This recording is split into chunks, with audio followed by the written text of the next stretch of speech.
one. We're like, Om Namo Bhagavate Vasudevaya. Vasudevaya. Om Namo Om Namo Bhagavate Bhagavate Vasudevaya. Vasudevaya. Om Om Namo Namo Bhagavate Vasudevaya. Vasudevaya. Om Ajnanatimirandasya Jnananjana Shalakya Chakshurunmilitam Yena Tasmai Shri Guruve Namaha.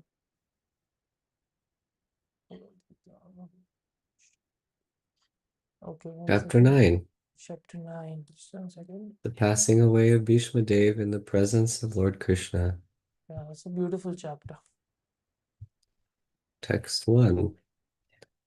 Good. Suta Goswami said, being afraid for having killed so many subjects on the battlefield of Kurukshetra, Maharaj Yudhishthira went to the scene of the massacre. There, Bhishma Dev was lying on a bed of arrows, about to pass away. Prabhupada's purport. In this 9th chapter, as it is willed by Lord Sri Krishna, Bhishma Dev will impart instructions to King Yudhishthira on the subject of occupational duties. Bhishma Dev will also offer his last prayer to the Lord on the verge of passing away from this mortal world, and thus become liberated from the bondage of further material engagements. Bhishma Dev was endowed with the power of leaving his material body at will, and his lying down on the bed of arrows was his own choice. This passing away of the great warrior attracted the attention of all the contemporary elites, and all of them assembled there to show their feelings of love, respect, and affection for the great soul. 2. At that time, all his brothers followed him on beautiful chariots drawn by first-class horses decorated with gold ornaments. With them were Vyasa and rishis like Domya, the learned priest of the Pandavas, and others. 3. O sage amongst the Brahmanas, Lord Sri Krishna, the personality of Godhead also followed, seated on a chariot with Arjuna. Thus King Yudhishthira appeared very aristocratic, like Kuvera surrounded by his companions, the Guyakas. Purport. Lord Sri Krishna wanted the Pandavas to be present before Bhishma Dev in the most aristocratic order, so that he might be pleased to see them happy at the time of his death. Kuvera is the richest of all the demigods, and herein King Yudhishthira appeared like him, Kuvera, for the procession along with Sri Krishna was quite appropriate to the royalty of King Yudhishthira. 4. Seeing him, Bhishma, lying on the ground like a demigod fallen from the sky, the Pandava King Yudhishthira, along with his younger brothers and Lord Krishna, bowed down before him. Purport. Lord Krishna was also a younger cousin of Maharaj Yudhishthira as well as an intimate friend of Arjuna. But all the family members of the Pandavas knew Lord Krishna as the Supreme Personality of Godhead. The Lord, although conscious of his supreme position, always behaved in a humanly custom, and so he also bowed down before the dying Bhishma Dev, as if he were one of the younger brothers of King Yudhishthira. 5. Just to see the chief of the descendants of King Bharata, Bhishma, all the great souls in the universe, namely the rishis, amongst the demigods, brahmanas, and kings, all situated in the quality of goodness, were assembled there. Purport. The rishis are those who have attained perfection by spiritual achievements. Such spiritual achievements can be earned by all, whether one is a king or a mendicant. Bhishma Dev himself was also one of the Brahma rishis and the chief of the descendants of King Bharata. All rishis are situated in the quality of goodness. All of them assembled there on hearing the news of the great warrior's impending death. All the sages like Parvata Muni, Narada, Domya, Vyasa, the incarnation of God, Brihadashva, Bhardvaj, and Parshuram, and disciples Vashishta, Indra Pramada, Trita, Gritsamada, Asita, Kakshivan, Gautama, Atri, Kaushika, and Sudarshan were present. Srila Prabhupada's purport. Parvata Muni is considered to be one of the oldest sages. He is almost always a constant companion of Narada Muni. They are also spacemen competent to travel in the air without the help of any material vehicle. Parvat Muni is also a Deva Rishi, or a great sage amongst the demigods like Narada. He was present, along with Narada, at the sacrificial ceremony of Marj Janamejai, son of Marj Parikshit. In this sacrifice, all the snakes of the world were to be killed. Parvati Muni and Narada Muni are called Gandharvas also because they can travel in the air, singing the glories of the Lord. Since they can travel in the air, they observe Draupadi's Swayamvar ceremony, selecting of her own husband from the air. Like Narada Muni, Parvati Muni also used to visit the royal assembly in the heaven of King Indra. As a Gandharva, sometimes he visited the royal assembly of Kubera, one of the important demigods. Both Narada and Parvat were once in trouble with the daughter of Marj Srinjaya. Marj Srinjaya got the benediction of a son by Parvati Muni. Narada Muni is inevitably associated with the narrations of the Puranas. He is described in the Bhavatam. In his previous life, he was the son of a maidservant, but by good association with pure devotees, he became enlightened in devotional service. And in the next life, he became a perfect man comparable with himself only. Mahabharata. In the Mahabharata, his name is mentioned in many places. He is the principal Devarishi, or the chief sage among the demigods. He is the son and disciple of Brahmaji, and from him the disciplic succession in the line of Brahma has been spread. He initiated Prahlad Maharaj, Dhruva Maharaj, and many celebrated devotees of the Lord. He initiated even Vyasadeva, the author of the Vedic literatures, and from Vyasadeva, Madhvacharya was initiated, and thus the Madhva Sampradaya, in which the Gaudiya Sampradaya is also included, has spread all over the universe. Sri Chaitanya Mahaprabhu belonged to this Madhva Sampradaya. Therefore, Brahmaji, Narada, Vyasa, down to Madhva, Chaitanya, and the Goswamis all belong to the same line of disciplic succession. Naradaji has instructed many kings from time immemorial. In the Bhagavatam, we can see that he instructed Prahlad Maharaj while he was in the womb of his mother, and he instructed Vasudeva, father of Krishna, as well as Maharaj Yudhishthira. Daumya, a great sage who practiced severe penances at Utkochaka Tirtha and was appointed royal priest of the Pandava kings. He acted as the priest in many religious functions of the Pandavas, Samskar, and also each of the Pandavas was attended by him at the betrothal of Draupadi. He was present even during the exile of the Pandavas and used to advise them in circumstances when they were perplexed. He had instructed them how to live incognito for 1 year, and his instructions were strictly followed by the Pandavas during that time. His name is mentioned also when the great funeral ceremony was performed after the Battle of Kurukshetra. In the Anushasana Parva of Mahabharata, he gave very elaborate religious instructions to Marj Yudhishthira. He was actually the right type of priest, of a householder, for he could guide the Pandavas on the right path of religion. A priest is meant for guiding the householder progressively in the right path of ashram dharma, or the occupational duty of a particular caste. There is practically no difference between the family priest and the spiritual master.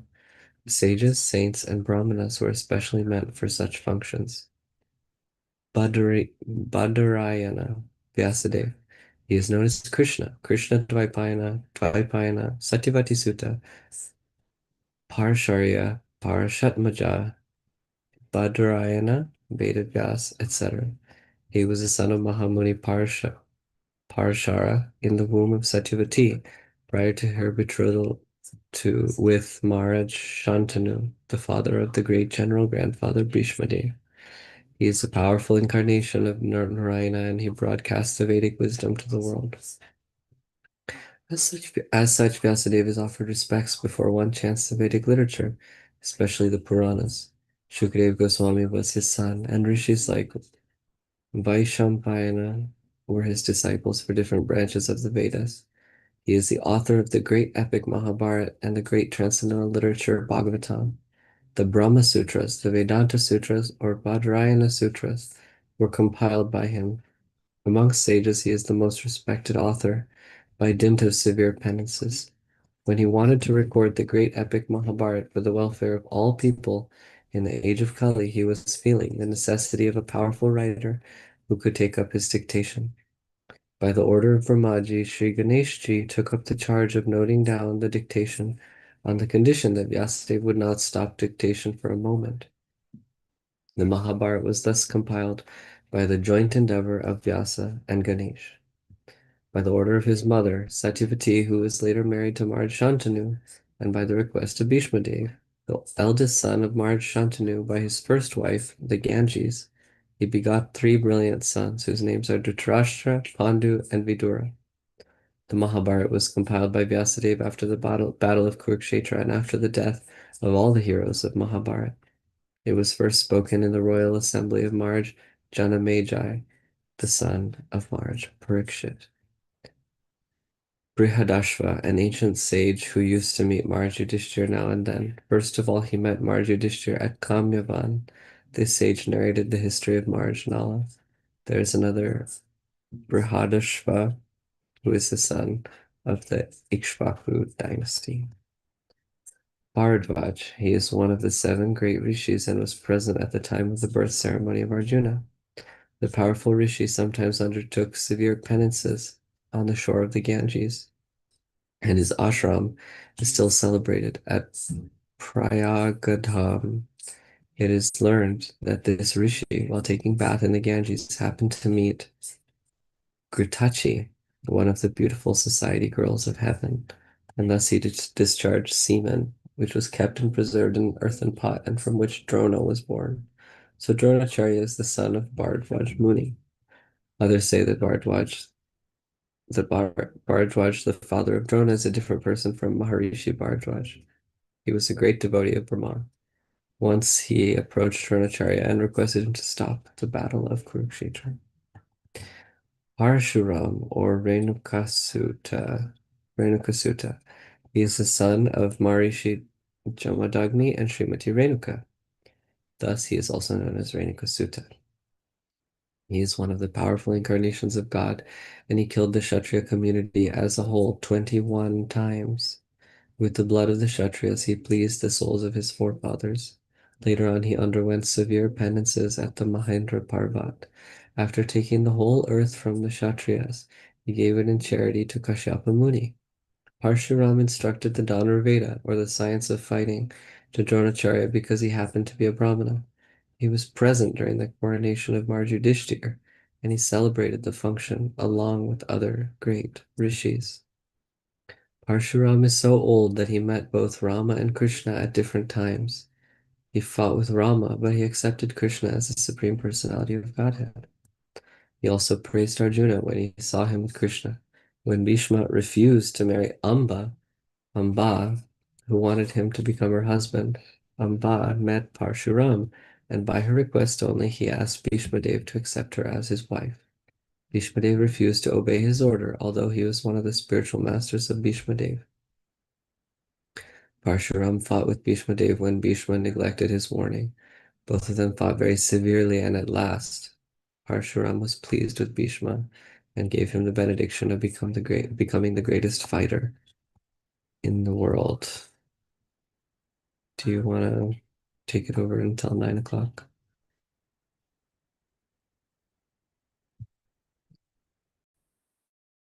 Vasishtha, the great celebrated sage among the Brahmanas, well known as the Brahmarshi Vasishthadev, he is a prominent figure in both Ramayana and Mahabharata periods. He celebrated the coronation ceremony of the personality of Godhead Sri Ram. He was present also on the battlefield of Kurukshetra.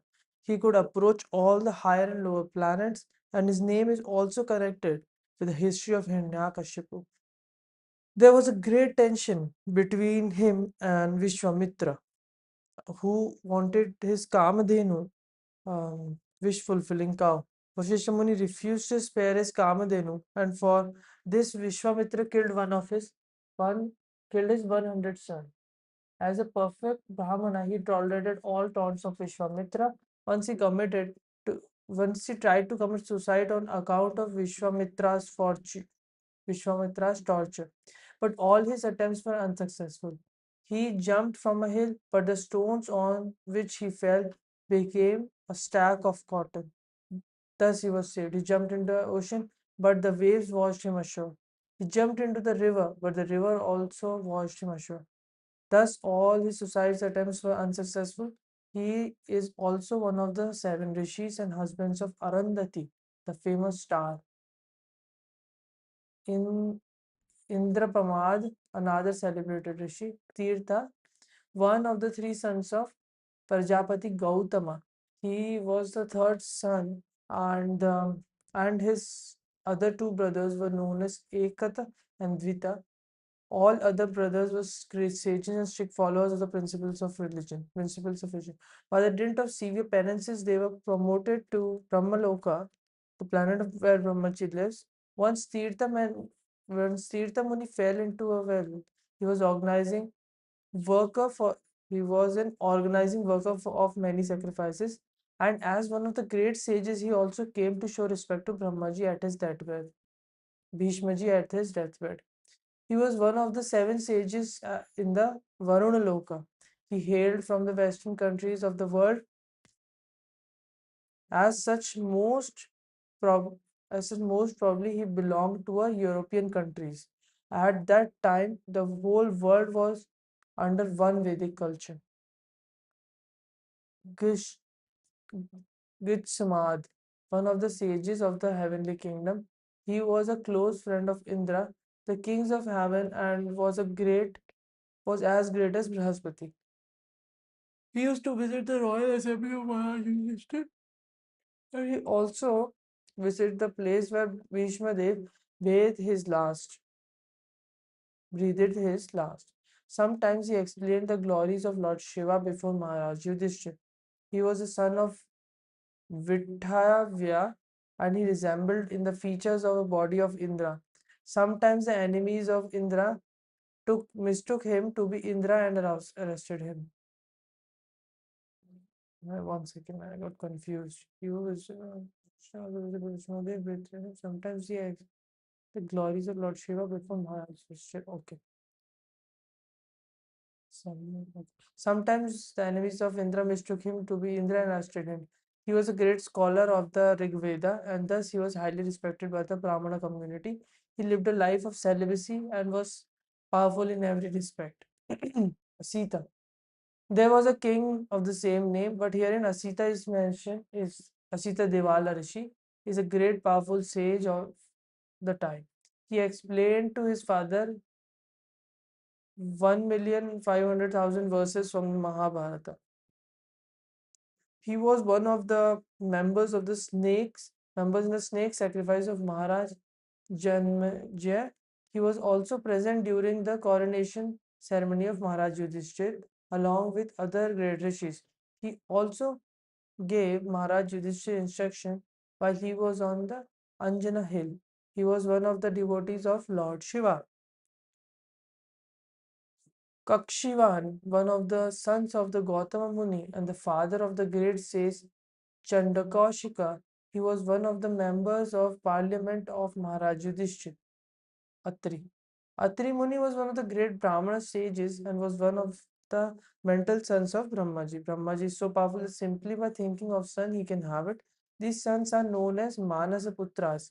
Out of seven Manasaputras of Brahmaji and out of seven great Brahmana sages, Atri was one. In his family, the great Prachetas were also born. Atri Muni had two Kshatriya sons who became kings. Um, King Ashwat, King Arthama is one of them. He is counted as one of the 21 Prajapatis. His wife name was Anusuya, and he helped Maharaj Parikshit in his great sacrifices. Kaushika, one of the permanent Rishi members in the royal assembly of Maharaj Yudhishthir, he sometimes met Lord Shri Krishna. There are several other sages of the same name. Sudarshana, the wheel which is accepted by the personality of Godhead Vishnu Krishna as his personal weapon is the most powerful weapon. Okay, Sudarshan Chakra. Greater than the Brahmastras or similar other disastrous weapons. In some of the Vedic literature, it is said that Agni Dev, the fire god, presented this weapon to Lord Shri Krishna, but factually, this weapon is eternally carried by the Lord. Agni Dev presented this weapon to Krishna in the same way that Rukmini was given to Maharaj Rukma to the Lord. The Lord accepts such presentations from his devotees, even though such presentations are eternally his property. This is an elaborate description of this weapon in the There is an elaborate description of this weapon in the Adi Parva of Mahabharata. Lord Shri Krishna used the weapon to kill Shishupala, the rival of the Lord. He also killed Shalva by this weapon, and sometimes he wanted his friend Arjuna to use it to kill his enemy. Mahabharata Virat Parva 56.3. Text 8. And many others like Srila Shukdev Goswami and other purified souls, Kashyapa, Angirasa, and others, all accompanied by their respective disciples, arrived there. Srila Prabhupada's purport. Srila Shukdev Goswami, Brahmartha, the famous son of and disciple of Srila Vyasadeva, who taught him first the Mahabharata and then Srimad Bhavatam. Shukdev Goswami recited 1,400,000 verses of Mahabharata in the council of Gandharvas, Yakshas, Rakshasas, and he recited Srimad Bhavatam for the first time in the presence of Maharaj Parikshit. He thoroughly studied all the Vedic literatures from his great father. Thus, he was completely purified soul by the dint of extensive knowledge in the principles of religion. From Mahabharata Shabda Parva 411, it is understood that he was also present in the royal assembly of Maharaj Yudhishthir and at the fasting of Maharaj Parikshit. Okay. As a bona fide disciple of Srila Vyasadeva, he inquired from his father very extensively about religious principles and spiritual values, and his great father also satisfied him by teaching him the yoga system by which one can attain the spiritual kingdom. The difference between fruitive work and empiric knowledge, the ways and means of attaining spiritual realization, the four ashramas, namely the student life, the householder life, and the retired life, and the renounced life. The sublime position of the Supreme Personality of Godhead, the process of seeing Him face to face, the bona fide candidates for receiving knowledge. One second.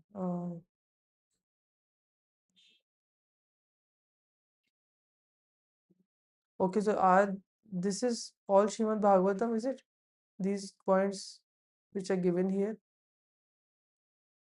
One can attain spiritual, the difference between fruitive work, empiric knowledge, the means, all these points. I think it's all Srimad Bhagavatam.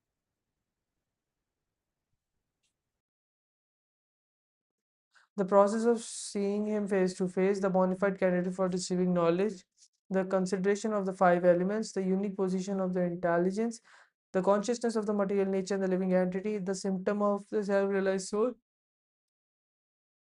the working principles of the material body, the symptoms of the influential modes of nature, the tree of the perpetual desire, and the psychic activities. Sometimes he went to the sun planet with the permission of Father Narad Muni. Descriptions of his travel in the space are given in the Shanti Parva of the Mahabharata 332. At last he attained the transcendental realm. He is known by the different names like Araneya, Arinishsuta, Vyasaki, Vyas, Vyastamja, Kashyapa, one of the Prajapatis, the son of Marichi, and one of the son-in-laws of Prajapati, Daksha. He is the father of the gigantic bird Garuda, who was given elephants and tortoise as eatables. He married what? Elephants and tortoise as eatables. He married 13 daughters of Prajapati Daksha, and their names are Aditi, Diti, Danu, Shatha, Kashtha, Arishta, Surasa, Ila, Muni, Krudhavasa, Tamara, Saurabhi, Sarama, and Timi. He got many. He begot many children, both demigods and demons, by those wives. From his first wife Aditi, all the 12 Adityas were born. One of them is Vamana, the incarnation of God. The great sage Kashyapa, also present at the time of Arjuna's birth, he received a presentation of the whole world from Parshuram. He received a presentation of the whole world from Parashuram, and later he asked Parshuram to go out of the world. His other name is Arishtanemi. He lives on the northern side of the universe. Angirasa, he is the son of Maharshi Angira and is known as Brihaspati. the priest of the demigods. It is said that Dronacharya was his partial incarnation. Shankaracharya was the spiritual master of the demons, and Brihaspati challenged him. His son is Kacha, and he delivered the fire weapon first to Bharadwaj Muni. He begot six sons, like the fire god, by his wife Chandramasi, one of the reputed stars. He could travel in space and therefore he could present himself even in the planets of Brahmaloka and Indraloka. He advised the king of heaven Indra about conquering the demons. Once he cursed Indra, who thus had to become a hawk on the planet, on the earth, and was unwilling to return to heaven. Such is the power of attraction of the illusory energy. Even the hawk does not wish to part with its earthly possessions in exchange for heavenly kingdom. He was the religious preceptor of the natives of different planets. I think next one also I can do, it's very small. Bhishma Dev, who was the best among the eight Vasus, received and welcomed all the great powerful rishis who were assembled there. For he knew perfectly all the religious principles according to time and place. Srila Prabhupada's purport. Expert religionists know perfectly well how to adjust religious principles in terms of time and place. All the great acharyas or religious preachers or reformers of the world executed their mission by adjustment of religious principles in the terms of time and place. There are different climates and situations in different parts of the world, and if one has to discharge his duties to preach the message of the Lord, he must be expert in adjusting things in terms of time and place. Bhishma Dev, was one of the 12 great authorities in teaching the cult of devotional service, and therefore he could receive and welcome all powerful sages assembled there at his deathbed from all parts of the universe. He is certainly unable at that time to welcome and receive them physically because he was neither at home nor in a normal healthy condition, but he was quite fit by their activities of his sound mind, and therefore he could utter sweet words with hearty expressions, and all of them were well received. One can perform one's duty by physical work, by mind, and by words. Okay. And he knew well how to utilize them in proper place, and there was no difficulty for him to receive them by although physically unfit. Om Namo Bhagavate Vasudevaya.